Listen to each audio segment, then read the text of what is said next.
So welcome everyone to this special edition of Elevated Conversations, where we bring together powerful voices to break barriers and push dialogue forward. Today we are honored to have an all-woman panel. Woo-hoo. And I just feel so happy. Let's give a round of applause for that, right? For too long, women have been underrepresented in the cannabis industry despite playing critical roles in advocacy, business, community, and cultivation. This conversation is more than just about cannabis. It's about access. It's about equity and the power of women leading the way in a rapidly evolving space. So without further ado, we're going to just start by allowing each of the panelists to introduce yourselves and say just who you are as far as your journey in the cannabis industry and, whatever is on your heart with that. So I'll start with you first. Ouch, the hot chair. Okay. So hi, everyone. I'm Aliya Nelson. My name is Aliya Nelson. I would probably say a little bit of a baby to cannabis. I came into the industry about 5 years ago. By trade, I'm an attorney. I'm a corporate attorney who started out in music, and I still do entertainment-based and media work. And I transitioned into cannabis, like I said, so between 4 and 5 years ago. And how I came to it was I had a client who was a lobbyist, who was, early stage working with Crystal Peoples-Stokes, our state Senate Majority Leader, as one of the founders of Marder and writers of the early cannabis legislation while legalization was going on in New York. I'm a partner at a firm, Greenspoon Marder, that had a very extensive cannabis practice from the West Coast coming east. And so it was fortuitous that I was at this firm with this deep bench, and I was able to use my legal skills in M&A, mergers and acquisitions, as well as just corporate structuring to get into this space. Once I saw it and got with it, the thing that brought me to the table was social equity in New York. I believed we had the chops to do it, to make a difference in who the owners were and who could really benefit and try to right some historic wrongs. So that's my why. My name is Lulu. I am the co-founder and chief experience officer for On the Revel. We host the largest trade show and festival in New York for cannabis. And this is my 10th year in legal. So I was invited by friends to head back to Washington State to just kind of jump into their facility for extraction, processing, and cultivation. And I stayed with them for about 2.5 years, followed them around. My background is user experience, so the annoying person that's also asking questions like, why are you doing this? How are you doing this? And just really got my chops just from traveling and learning about other markets during build out for facilities. And then I met Jacoby Holland, my business partner, here in 2016, and we just started a meetup because at that time in New York in 2016, lots of conversations about advocacy, lots of conversations about investment, but no one was really talking about like what are the opportunities actually in the industry. So we just started inviting our friends that fucked with us. Sorry, am I allowed to say them? Okay. So we had just really good people that we met along the way, and that were kind of hidden behind the scenes on the not in the front of the house but in the back of the house, that were just doing the work. So we started inviting them to come to New York to like really teach the things that they were learning. And because at that time too, there's just a lot of gatekeeping. Like people were not cool with sharing information. It was just like very kind of like scarcity mindset. So we made a decision to really bring as much information to the people, especially the people that look like us. So that's how it started, and we grew into like a conference. And then when the market opened up, we're like, let's bring all the people together, have some good vibes, give them food and music, and let them do business. So that's what our team is always trying to do, is creating spaces that have good energy, where the good people can come and vibe and figure out who they want to work with. So that's what I do.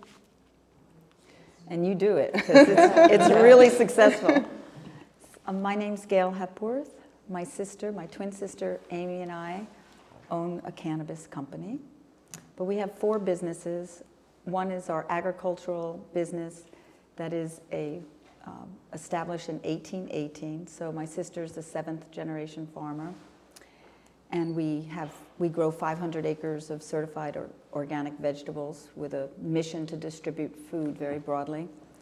And the second was a CBD, because industrial hemp in the Farm Bill in 2018, you remember all those guys on the TV saying that it's the best thing in agriculture for the last 100 years, it's the best thing ever happened. So we got 40 farmers in the Hudson Valley together and created a co-op to launch industrial hemp in the Hudson Valley. And then because we had this, we got our cannabis licenses, because really, you used it. So, you know, it was definitely a fuck the farmer experience. So, sorry, but it was pretty painful. It was very painful. We really did, quite frankly, to my mind, everything right. We had a vertically integrated company. We had a hub where we did processing. We made ingredients for the industry. We had a contract with a pharmaceutical company in Brazil that, had we been able to execute on it, would have right-sized all that investment that we made. But the DEA changed the rules in the middle of it, so I was left with 4,000 liters of CBD distillate and not able to ship it outside the state. So that was a kind of upside-down situation, so we were glad to have the cannabis. And the reason why we went into cannabis was really to assist farmers and elevate farm workers. And that's that business. It's a vertically integrated. We grow, we manufacture and process all the ingredients, and we do finished product goods and sell to the dispensaries. We distribute to the dispensaries. So we have 3 licenses. And the 4th business is a brand called Hepworth. So, you know, it's kind of interesting. We're here for women, but our family business has been women-run since 1972. So being women-run really hasn't, you know, didn't mean very much to us. It's just the work that we do. And like we were actually talking about before, women have been in farming. It's just that we're not seen. But actually, women have been here all along doing the work and running the businesses. I'm Kalena Green. I think out of all of these lovely people on the panel, I probably have like the least experience in the cannabis business space, but I probably have the most experience as a consumer.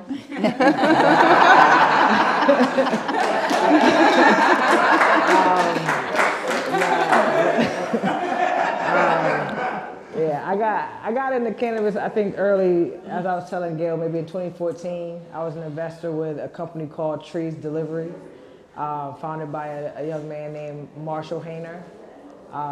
It was kind of a gimmicky business. It was, you would buy marijuana online, like Amazon, and they would deliver it to you via drone, right? So it was a gimmick trying to get a lot of people's attention, but his main focus was trying to understand how to do financial transactions while navigating the very harshly regulated space for cannabis, right?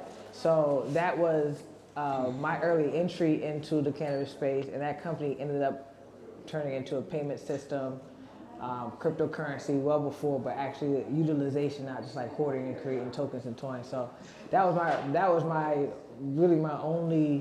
first introduction. And then other than that, just on the farming aspect of it, doing some personal farming and getting to know farmers on commercial levels. But other than that, I'm just a person who enjoys the art of it and appreciate, you know, what food it brings. Yeah, you're coming up to my place.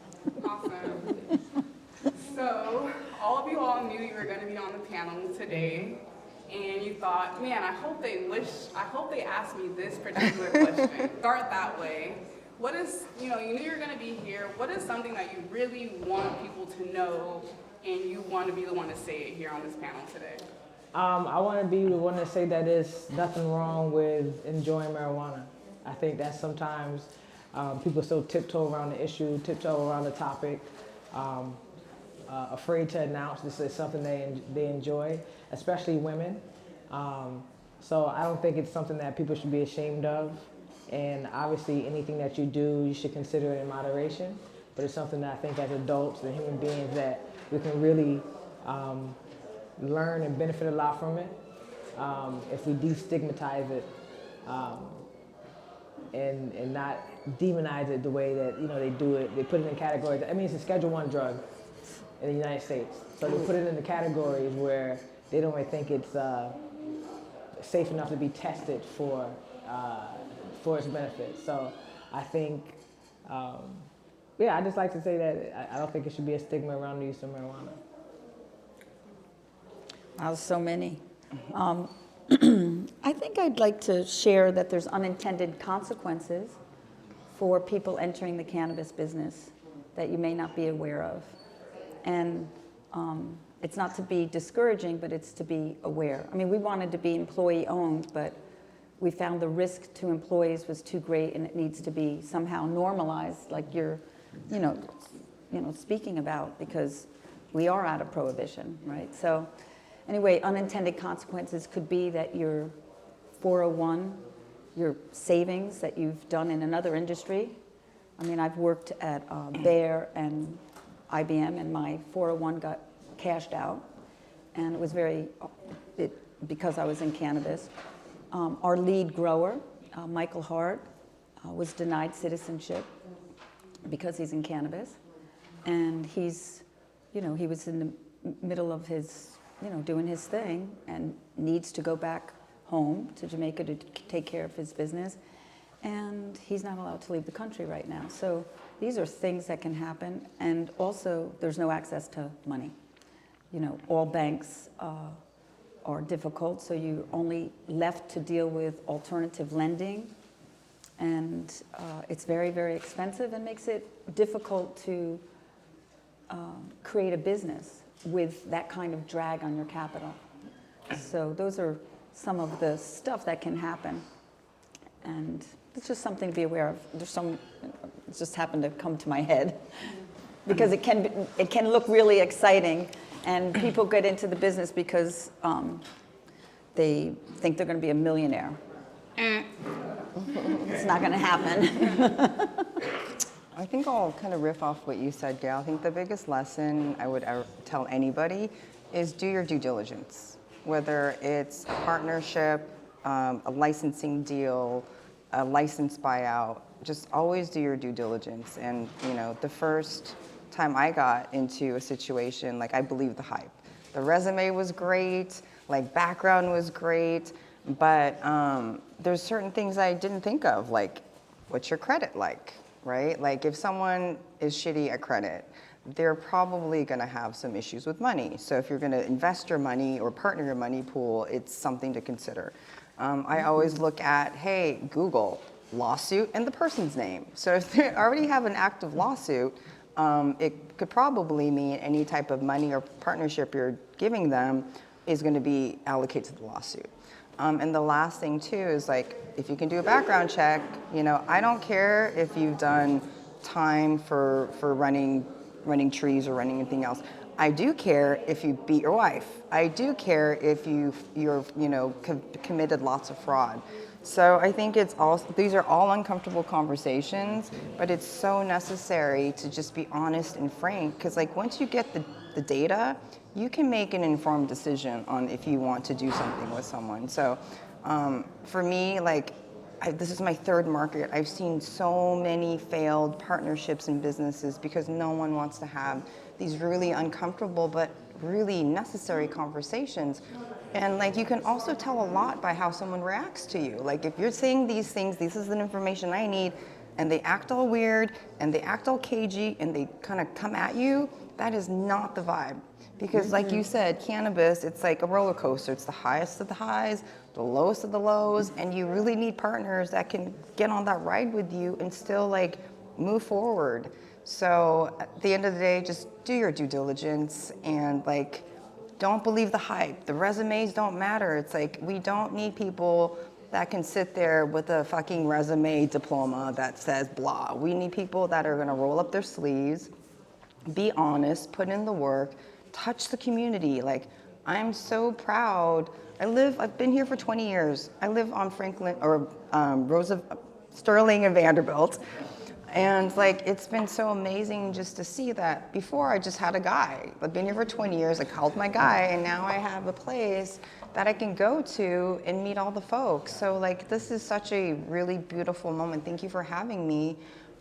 Like, I'm in my neighborhood. I'm speaking at a dispensary in my neighborhood. This is really fucking amazing. So like, like, I'm so proud of this. And like, the fact that there's people here in the community that are like supporting this, like, that is the power of New York. You know, I'm from the West Coast. People talk about community there, but like, New Yorkers don't talk about it, they just do it. And like, I'm just happy to be here, sorry.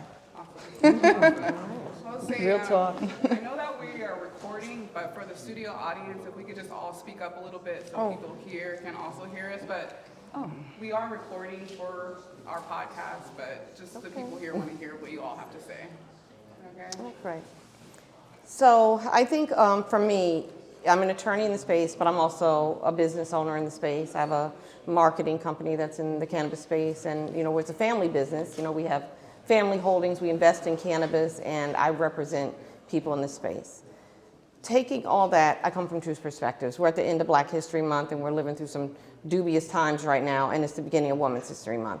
And I'm like Issa Rae, I'm rooting for everybody Black. As someone, as someone who comes from the music industry and watched artists of color be taken advantage of and end up at the bottom of the barrel of an industry built on our backs, I did not want to see the same thing happen with cannabis. That's what got me going. Right on. So the first thing I'll say is we belong here. And we are vanguard in that, you know, cannabis legislation came about because of racism. You know, the stigmatization, the demonization, and then to then go into this and to come from the corporate world and look around and see, being from the Bronx, my community was locked up, destroyed, put through the ringer, and I have to sit here and smile and play nice and build out, you know, wonderful companies off of the stuff that my people are still languishing in jail for. And, you know, I take everything that you guys are saying and take it, you know, and say that it's wonderful insight, but life is not black or white, and especially not for Black people. So screw your environment, screw what someone says about who you are, what you are, where you belong. You belong in this industry, and you belong in this industry at every single tier. That HVAC company, that not just that dispensary. Yeah, use these convictions under social equity to get in through card when it was available, and you know, to get extra points on C applications and all those things. But don't stop there, and do not take, for those of us in New York, there's a lot of the influx of the West on top of us. We're experts. Yeah, let's talk to the private equity out there and the big reckoning that's happening from a financial perspective. You know, so don't sell yourself short. You know, we are the largest cannabis, fastest growing cannabis market. There is so much there. Strategic partnerships are everything. And, you know, I love my people. I love us. But there's an attitude of, I was the baddest in the legacy market and I was doing the thing, and I'm about to kill it in this dispensary game or this cultivation or this whatever. And yeah, you're killing it all right. You're killing yourself. So I say from that perspective, understand it is a business. It is a business.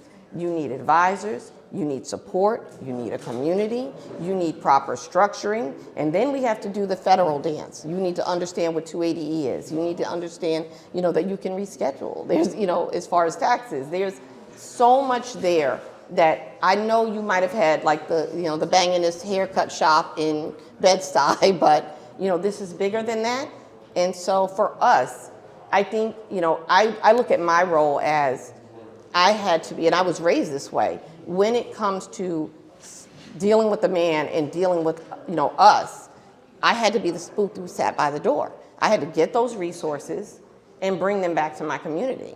And I think we all should be doing that. And so, you know, I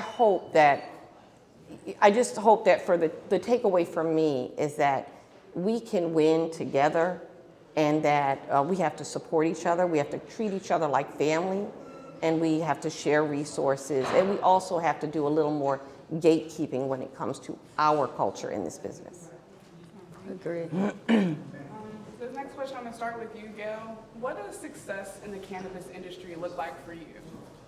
Well, I'm going to tag you on your statement because I think that it's, if we can't execute MRTA's intention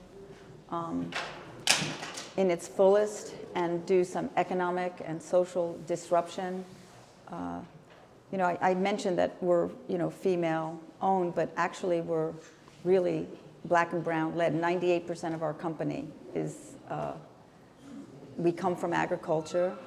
And what was your question? What does success look like for you in the cannabis industry? For my sister and I to achieve what we've been working on what she's been working on for over 30 years, probably 40. We come from agriculture. Agriculture is a slave-based institution. Americans spend less of their disposable income on food than maybe any culture in the world. And it has to be understood that that's off the backs of people who do the work. And we want this industry to, for those of us who are working and doing the work, get rewarded. And that this new industry that is an opportunity for disruption to the status quo. Status quo is a pyramid where the hoarders take all the wealth and the people who are doing the work at the base of the pyramid. And it should be more like an accordion. We have some rough times ahead, we have some good times, but it just can't be extracted. The wealth cannot be extracted from the people who are doing the work. So to me, it would be, we got into cannabis because we want to continue to change the paradigm for agriculture, and we have a connection between food and cannabis. And it's real. Cannabis is a plant. We consume it. Our philosophy on our farm has been interconnectivity. And anyway, for me, it would be to achieve the disruption that we deserve in this country. So the question is, What does success in the cannabis look like for you and your company? I think for the industry as a whole, I would love to see some type of sustainable model where everyone, no matter what size company they are, has an ability to participate. So I also would love, I'm a user experience designer, so my world is you do something, you learn what works, you learn what doesn't, you do something else, you take all the learnings. And it's we're in the 20th year, I think, of legal, and we keep making the same mistakes over and over again. So I wish there was some type of sensibility that would happen with the regs, with understanding how companies actually work and designing policy and regulation to allow them to work. I would really love to see more interaction with the institutions that are part of New York, right? So I would love to see, hey, the New York department wants to do a PSA about education. Why don't we tap into some of the top universities? Why don't we offer the universities to do a case study and create all of this new type of educational materials based on a different perspective, right? I'm so tired of the PR government people doing all of the advertising for it doesn't hit. So why can't we have more symbiotic relationships with the universities, with just, I don't know, we have such a dynamic city and state. How come cannabis can't be part of it? Or how come those institutions can't be part of our industry? So we're young, we can make it happen. I know. So I'm just 2 years Give us into it. time. I'm just Give us hoping time. there's some symbioticness with that. It is. And then for on the Revel, success for me would be the largest cultural festival and trade show on the Eastern Seaboard. Because what people always ask me, what's different about New York versus the West Coast? And I always say, the West Coast comes at me and say, well, we developed stoner culture. And I'm like, that's great. But New Yorkers use cannabis to create global culture. And that's one thing we have here that other markets do not. We have the genius of the art. We have people's the hustle of the energy here. So I would love to create the largest cultural festival on the Eastern Seaboard and have cannabis, have psychedelics, be kind of the heartbeat of it, right? New Yorkers like know cannabis. A lot of people are familiar with it. We can't keep smacking them in the face with it, but we can create experiences that they already love and kind of bring them into the church and have them be part of this movement that I think New York is going to set for the rest of the world. And that's something that we should really embrace because we have it. You go. You're gonna do that too. So success in this for me is, I come from a perspective of one of the biggest things that's a killer is real estate and access to capital. You know, whether it's farm, whether it's retail real estate. So for me, it would be, you know, running, leading, being a part of a true fund based on equity where my community could tap in and say, here's a safe place without a usurious deal on the end that I could go to get the money to get started with all the guidance and all the support and all the mentorship I need.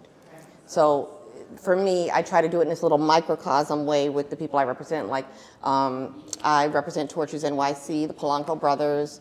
I represent Indoor Trees, they're open. I have a number of cannabis clients that are coming online in the next few months, some cultivations, as well as processors in New York, New Jersey, Chicago, Illinois. So I try to, you know, give the keys to the kingdom.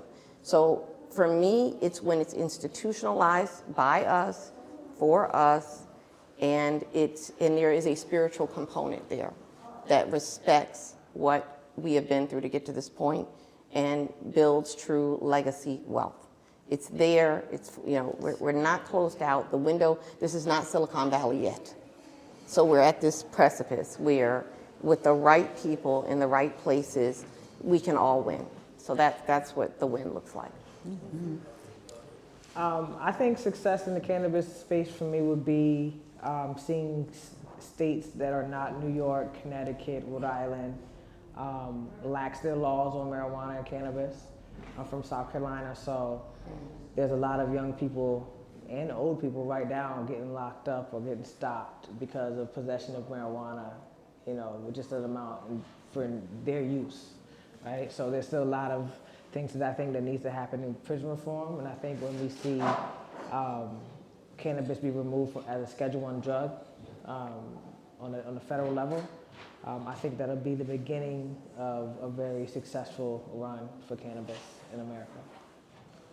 Awesome. Yeah. I'm going to go back to you. You introduced yourself in the cannabis industry, but you're also an NCAA champion and a WNBA champion.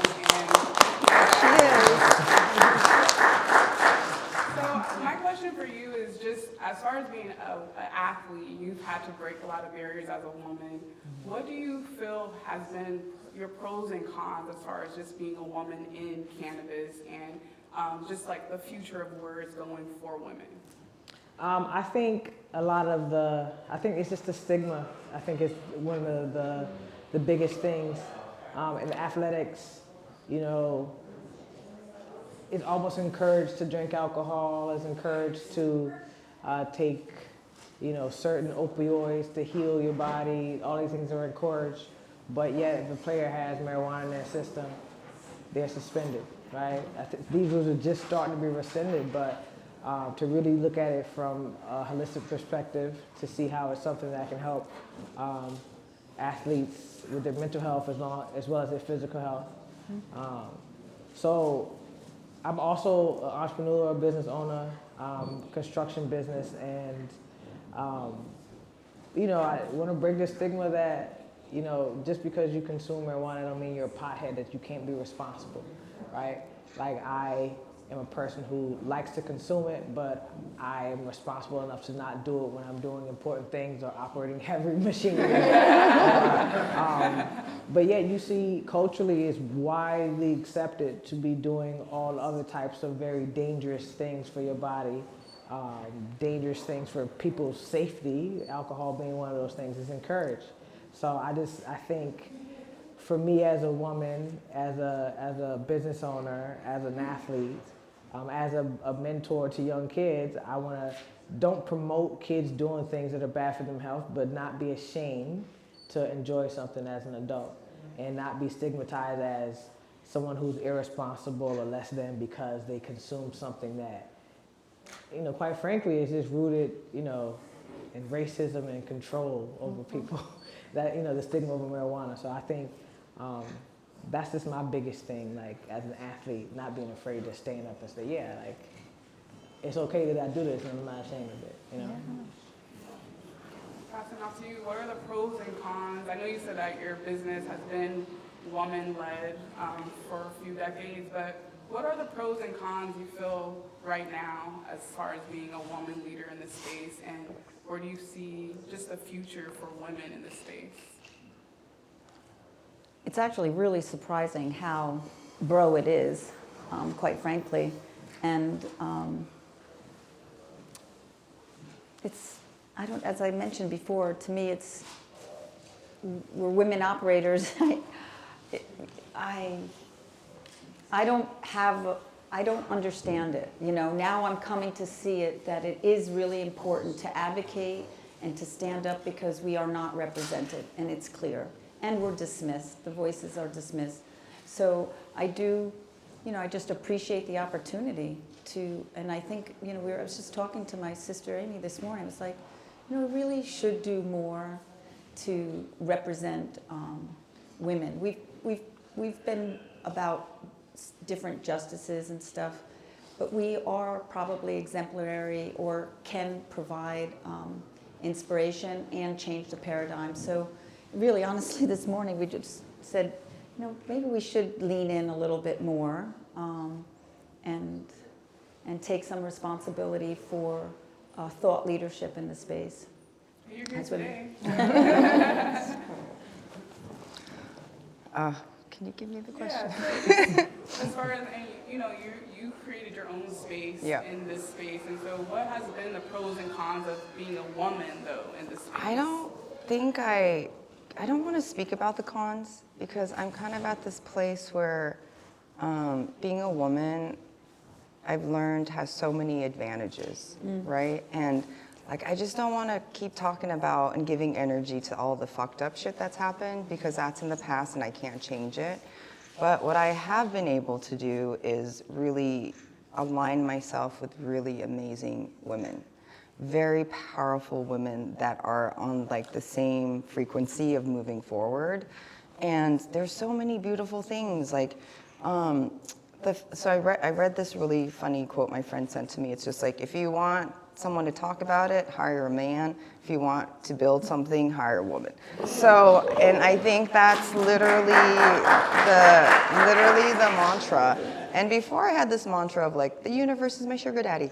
And now I've changed it to the universe is my sugar mama. And I'm telling you, the things that happen more accurately, quickly happens with the sugar mama.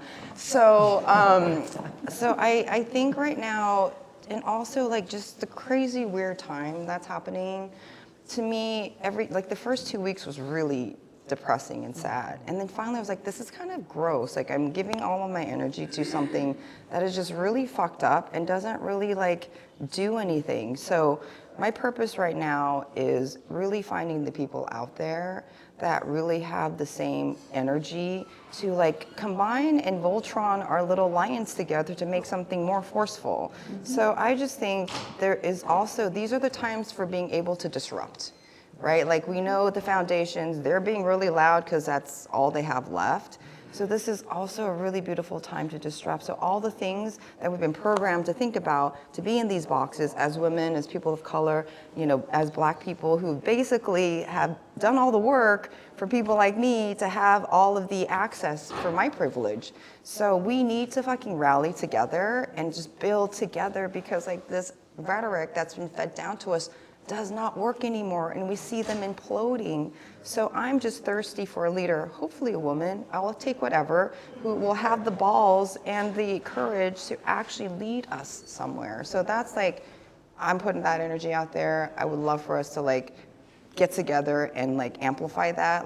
I want to be led by someone that's sensible, and I appreciate all the ladies up here. I think there's so much power that we are just given by nature that we have not tapped into, and I think this is the time to actually look into those gifts and surround ourselves with people that believe we have those gifts. Sorry. So I was so caught up in the answers. Repeat the question so I don't go off. Just as a woman, what do you feel are the pros and I guess not instead of cons, challenges navigating this space? So for everyone at home who ends up seeing this, it's Sunday after a rough Saturday night, so there's that. But I'm Black and a woman, and so, but I'm also an only child. I was raised by wolves, and I've had to fight to get where I'm at. And so early on, I figured out I would walk this earth like a mediocre white man. Who's going to tell me no? And that's the win. That there is no space that I can be in a room and be a chocolate chip in a bowl of milk.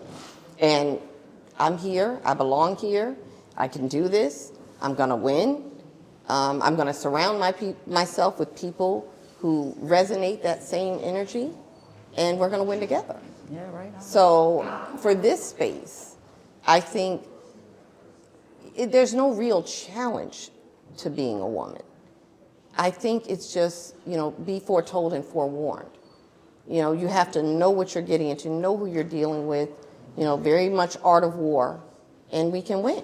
So I haven't, it's not like the problem isn't there. It's not that it doesn't exist, but I think that it really does require a very monk-like dedication to your own abilities, to the innate power of womanhood. The reality is, I think you touched upon it, like the farming community. Most ancient societies were matrilineal, and that is how they got to the place of an agricultural society. So knowing that the root of all we see is our womb, that right there is so powerful. So I think for those of us who have a leaning that pushes us in that direction, I think that it kind of shuts down to who you are and what you are. For example, I'm at an AmLaw 200 firm, and I'm the only Black woman partner. And that's, it might be a problem for them, it's not a problem for me. And so my goal is to just, use that power, use that sisterhood to bring others along. So I hope that answers the question.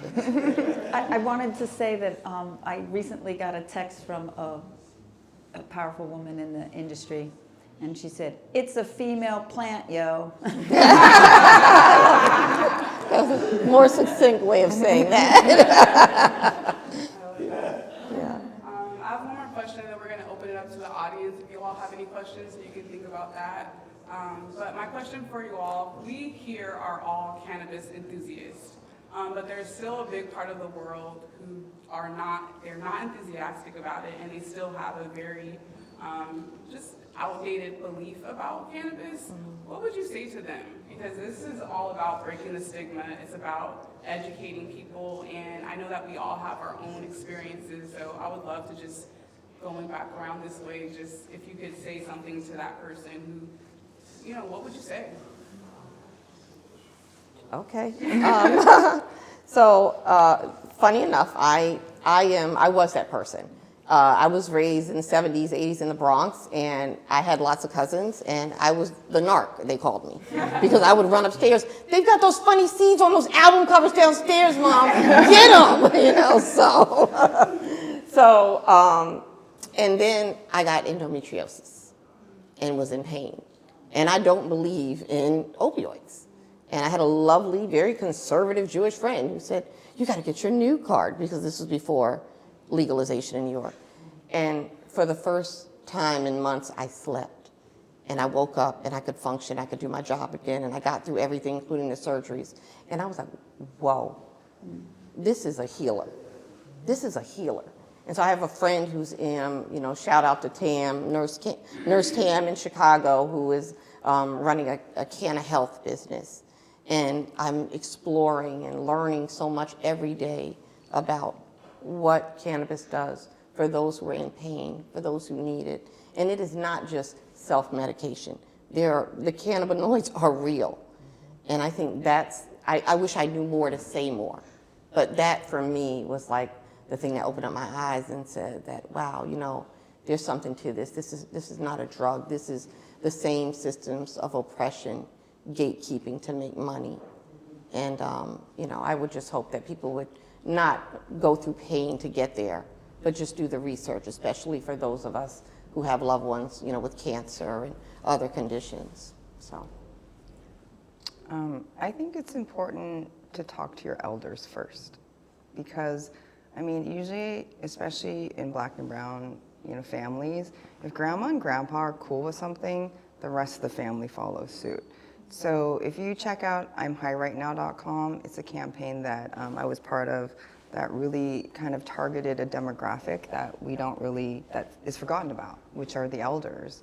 And I think, because if a family unit is cool with cannabis, then they tell another family unit they're close with, and then they keep telling that, the community changes. And I'll just give you an example. So I'm actually born in China, and my parents came with me to the United States, to Eugene, Oregon, of all places, in 1980. And they had no idea what Americans were like, because we're from northern China, not Hong Kong or Canton, but really close to Beijing. So when they came here, all the people that ended up taking care of my family, teaching them English, helping them acclimate, babysitting me, they were from Eugene, Oregon, which, if you've ever been, everyone is a cannabis grower and a distributor. So I was raised by all these aunties and uncles, and I saw the plant and how there was a ecosystem around it. And my parents saw that. We were raised by dragons. I was raised by wolves. I was raised by communist dragons. So my parents are extremely hardcore conservative, but the fact that they're one of the only Asian families that are cool with me being in cannabis is because the community taught them something different. So that's why I believe so much in the power of community, because once you change the narrative, it becomes accepted. And for my parents to be like, oh, you're going to cannabis? Do we need to put some money aside for lawyers?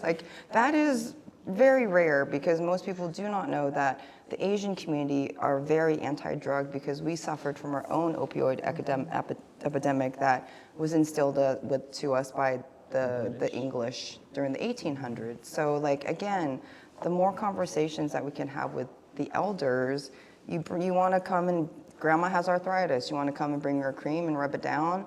Those are the things that we really need to start doing within a family structure, within the neighborhood. And this is why I love that that our neighborhood has a amazing, what is this neighborhood? Clinton Hill. Because the demographic or the lines change every time depending on what the neighborhood real estate is. So I'm Prospect Heights, bordering on Clinton Hill. Okay, thank you so much.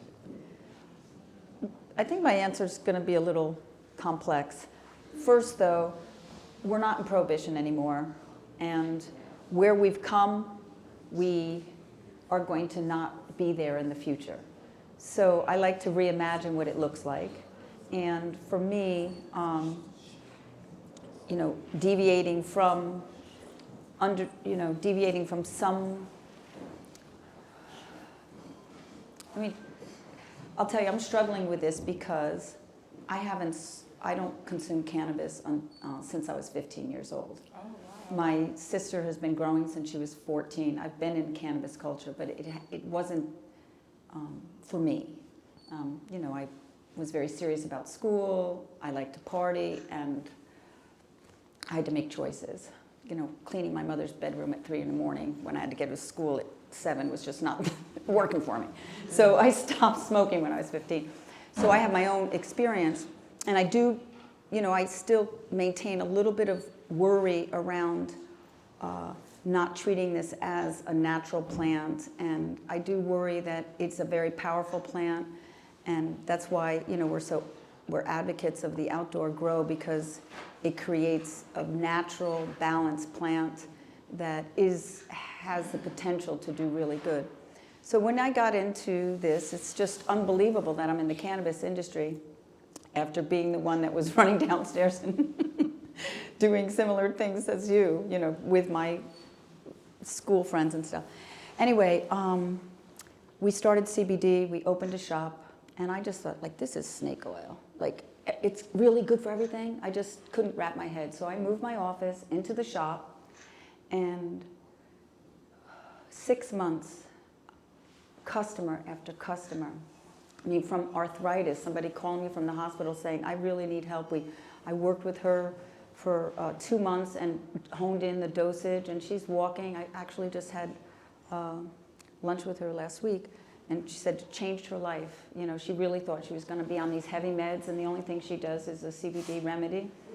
And, you know, my mom had Alzheimer's, and we went from, you know, she went from screaming in just confusion and really had no life, and we put her on CBD, and she was able to stabilize and recognize us, and her last 3 years were really manageable.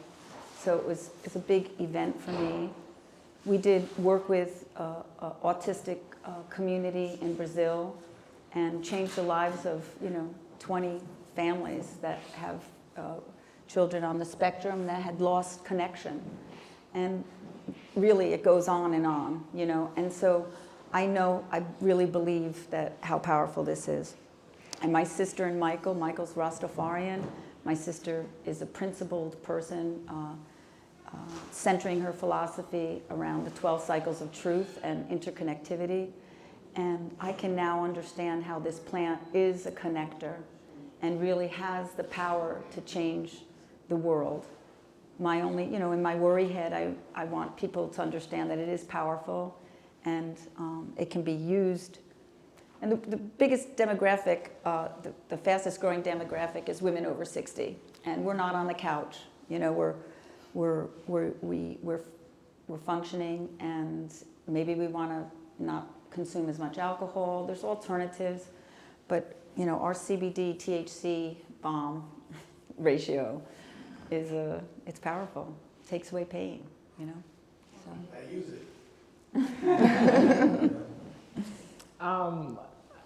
I think for me, just recognizing that there are so many ways to consume cannabis. A lot of people just think about it as something that people crush up and smoke, extract the oil and smoke. You know, people use and have been using marijuana and cannabis for to brew teas. People eat the leaves. It has a lot of nutritional value. I mean, the stalks of the textile, very strong textile, very versatile plant. So there's so many different applications. Obviously, there's an edible way to consume it. So I like to tell people I would never promote smoking to anyone because smoking is not a healthy thing to do. But there's so many other applications that you can use cannabis in all of its forms, not just the bud.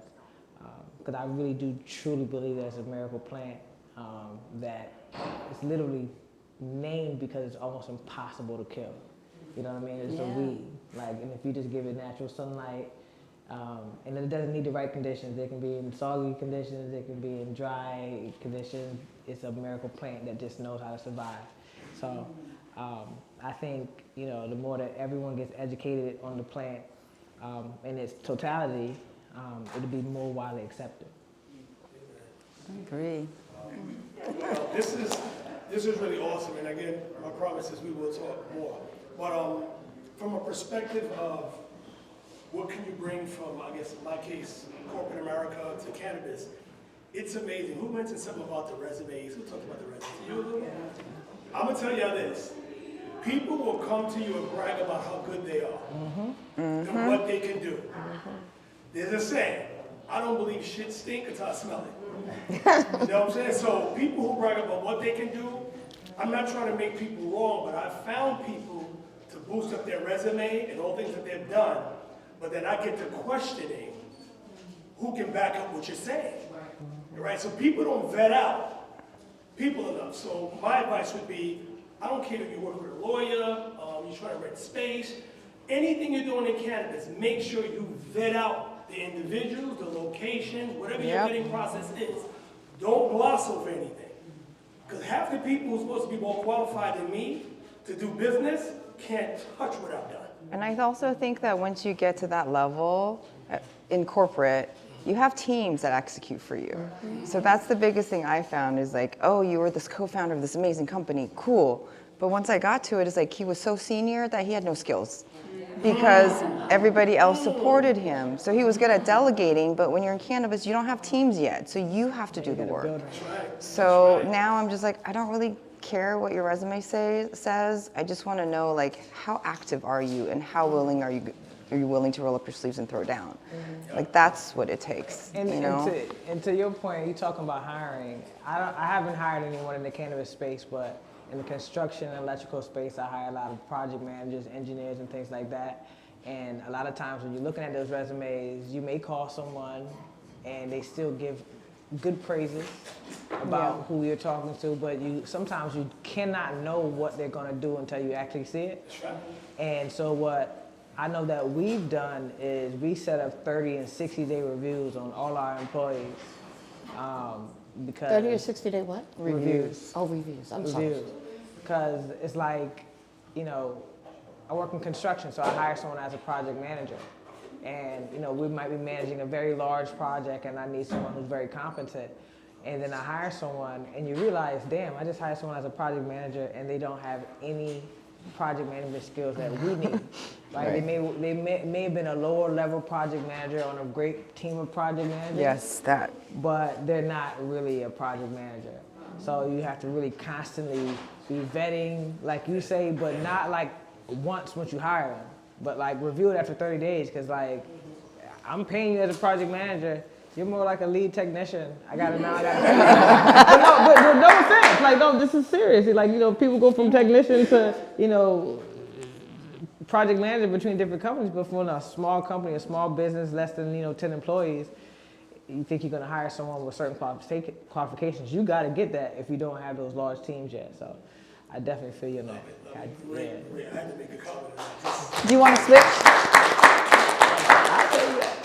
Can we all like give a thank you and a shout out to Ted and by any other name?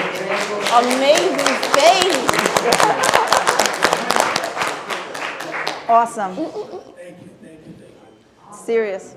But I must say, I got a team. It ain't just Ted. Smart man. I got a nice team.